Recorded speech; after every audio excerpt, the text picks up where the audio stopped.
Now, the 4 dissenting commissioners of the Independent Electoral and Boundaries Commission, led by the vice-chairperson, Juliana Cherera, have accused the commission's chairperson of presiding over irregularities in the August 9th presidential election. Now, in her sworn affidavit filed in response to the presidential petition by Raila Odinga and Martha Karua, Juliana Cherera claims that the chairperson acted unilaterally in declaring the presidential results, which she says ways were not verified by the commissioners. Now, Commissioner Justus Nyang'aya, in his response, details a foreigner and 3 IEBC officials who had access to IEBC servers and tampered with the results of the presidential election by pulling down results from polling stations and uploading other results. The cracks within the Independent Electoral and Boundaries Commission was displayed on Saturday as the 4 dissenting commissioners filed their responses.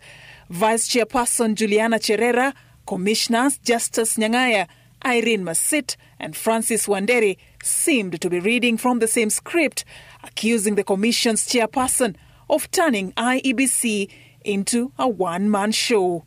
In her 104-page affidavit, Juliana Cherera accused her boss of sidelining the commissioners in making major decisions, which include the transfers of returning officers, printing of 2 copies of Forms 34A, issuing unilateral press statements, which the other commissioners were not privy to. Cherera claims that Chebukati ignored the Commission's protocols when he announced the presidential election results on 15th August 2022, ignoring the requests by the commissioners when they sought to verify the results prior to the announcement. According to Cherera, they were invited for a meeting in one of the boardrooms at the National Tallying Centre through an IEBC WhatsApp group, and at 4:30 p.m., the chairperson issued them with a document containing the final results of the presidential election, which were allegedly tallied and verified by Chebukati.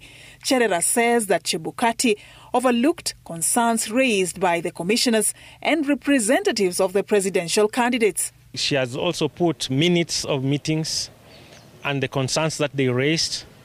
And even as far as yesterday, when they requested the chairman to convene a meeting so that they can take a position on the election petition, they got a response from the CEO on the direction of the chair that they will meet on 31st of August. That is well above the time that the responses are supposed to be filed. Commissioner Justus Nyang'aya, in his affidavit, argued that while Article 138(10)A of the Constitution and Section 39(1)G of the Elections Act of 2011 grants Chebukati the responsibility to declare the presidential results, Article 138(3)C of the same Constitution vests the primary responsibility of results declaration on the Commission, which he insists is made up of 7 members, and that Chebukati cannot declare results that have not been confirmed to be correct by all the commissioners.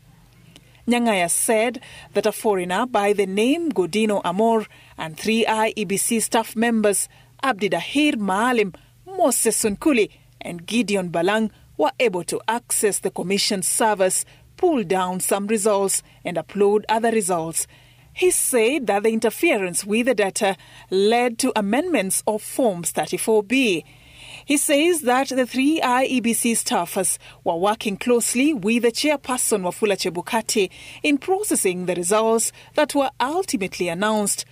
Commissioner Irene Masit, in her response, claimed that the indefinite postponement of elections in certain parts of the country was a unilateral decision by Chebukati.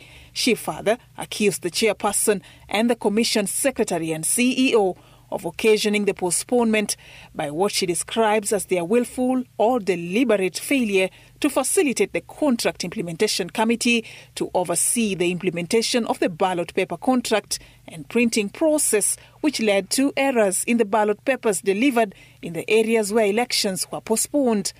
Commissioner Francis Wanderi, on his part, submitted that head Wafula Chebukati, who is the second respondent in the presidential petition, acted in a transparent manner and in consultation with the rest of the commissioners. Most of the issues raised in the petitions before the Supreme Court would have been addressed. He goes further to pray that the court declares that the chairperson of the electoral body does not have the exclusive role to tally and verify the presidential results to the exclusion of the other commissioners.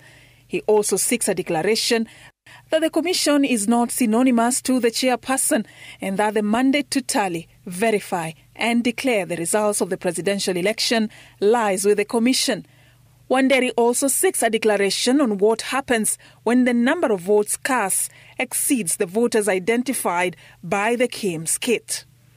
With the discord at the Independent Electoral and Boundaries Commission now captured on paper, the burden of proof is now on the 4 dissenting IEBC commissioners, who are now faced with the task of convincing the Supreme Court how this not only affected their mandate, but also the electoral process and the overall outcome of the presidential election. Safin Achieng Oma, Citizen TV.